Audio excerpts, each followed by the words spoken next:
মালিক sir আসলেই উনি অনেক বড় মনের মানুষ, একটু না বললেই নয়।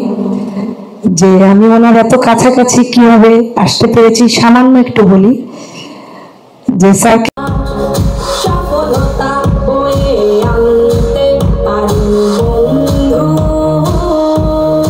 সময় হবে পজিটিভ করে অ্যান্সার পাবে এটা আমার আশাই ছিল না।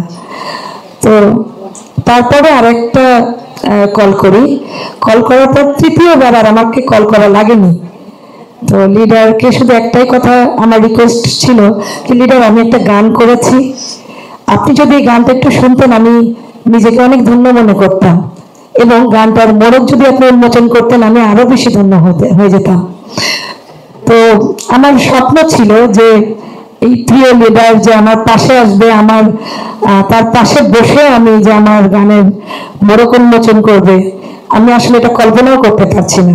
তো এই জন্য আমি অনেক সৌভাগ্যবান নিজেকে মনে করি, এবং ধন্যবাদ জানাই রেভুলেশন 24 এর সাথে যারা জড়িত, এস এম রফিক ভাই এবং লন্ডন প্রবাসী এমাদ ভাই, সবাইকে আমি অত্যন্ত ধন্যবাদ জানাই যে তাদের মাধ্যমে আমি এমন একজন মানুষের এত কাছাকাছি আসতে পেরেছি, এবং ধন্যবাদ। এবং পরবর্তীতে আরো একটা খবর দিয়ে দেই, এবং ও লিডার গানটি শোনা মাত্রই পুরা গানটি শুনলো স্যার, এবং শোনার পর বললো ফ্যান্টাস্টিক।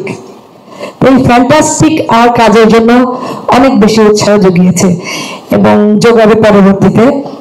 আর সত্যি কথা বলতে যে স্যারের জন্য আমরা দোয়া করব, উনি হজে যাচ্ছেন এবং উনি আমাদের জন্য দোয়া করবেন বাংলাদেশে একটা সুন্দর একটা নির্বাচন আসুক, আমরা সেটাই কামনা করব। ধন্যবাদ সবাইকে। যদি সিলেক্ট করে আমি নির্বাচন করতে চাই এবং আপনাদের সহযোগিতা কামনা করছি। মহান আল্লাহ সর্বশক্তিমান আল্লাহ আপনাদের সকলে সহায়। আজকের এই অনুষ্ঠান আপনারা সফল করেছেন, সার্থক করেছেন, এবং এই জন্য আমি চাষাজকে শিল্পীকে আপনাদেরকে আমি ধন্যবাদ দিই। এবং আমার হানিফ ভাই, ওনাকে আমি ইজ এ গ্রেট ম্যান, এবং বিহাইন্ড দ্য সিন ভাবি কিন্তু সবসময় তারও সাপোর্ট দিচ্ছে, এটা আমরা ভাবিকেও ধন্যবাদ দিই। সালাম আলাইকুম, ভালো থাকুন। এই অনুষ্ঠানটা যেন হয় এবং আমি চাই, তো এটা তাদেরকেও ধন্যবাদ দিতে চাই। প্রবাসীদের বিষয়টা নিয়ে আমি আপনাদেরকে একটা কথা বলবো যে স্বাধীনতা সংগ্রামে আমি এক মিনিট নিব।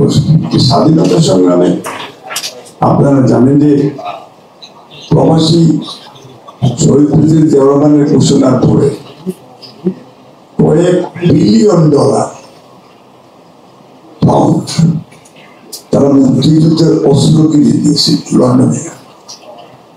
মুক্তিযুদ্ধে সেখানে খাবার এবং বাসস্থান এবং মুক্তিযোদ্ধাদের ড্রেসের পয়সা এককভাবে ব্রিটিশ বাংলাদেশিরা দিয়েছিল। সব তখনকার পাকিস্তান, বাংলাদেশি পাকিস্তানরা। কিন্তু এই কথাগুলি আমরা আজ পর্যন্ত কেউ উল্লেখ করি না, শুধু বলি ইন্ডিয়া আমাদেরকে সাহায্য করেছে। ইন্ডিয়াতে মানে আজকে বাংলাদেশে আমি আসছি, আমি হোটেলে থাকছি, বাংলাদেশ আমাকে পারমিশন দিয়েছে বা বাংলাদেশি হিসাবে আমি আসছি। ঢাকায় যদি আমার কোনো হোটেলে থাকি আমাকে তো তুমি রাখবে, হোটেলে পয়সা দিতে হবে।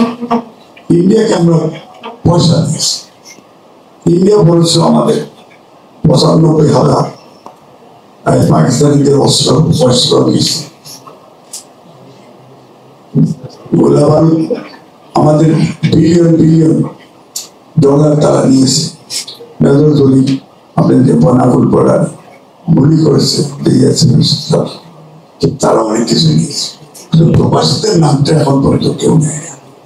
যে প্রবাসীরা ট্রু মুক্তিযোদ্ধাই নেন, হাসিনা চিৎকার করে বলেছে তাদেরকে বলো হোটেল পাই না, বিএনপিকে বলো হোটেল পাই।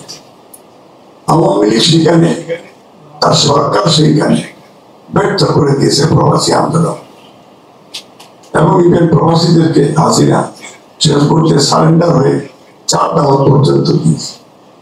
প্রবাসের বিষয়টা কনসিডারেশন আমাদের দেশে সিলেটে ঢাকায় প্রবাসীদের অনেক জায়গা জমি দখল করে ফেলে গত 15 বছর দলিল দিয়ে কোর্টকে এখন পর্যন্ত অনেক প্রবাসী বাড়ি বেদখল। এখন আপনি আইনের শাসন করছেন।